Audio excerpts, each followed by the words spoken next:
Hello friends, I'm going to show you how to replace front wiper blades of a Ford Explorer. It's super easy. Here is what you need to do. So instead of the attachment that is on the wiper, use this other attachment. It comes in the box.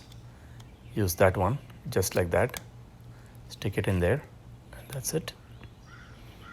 And then getting ready to replace the wiper blade here.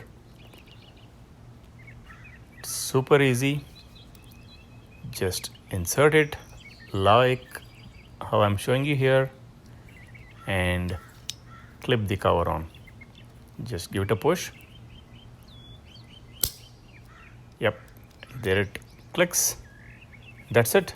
It's done and secured, and your wiper blade is ready to use.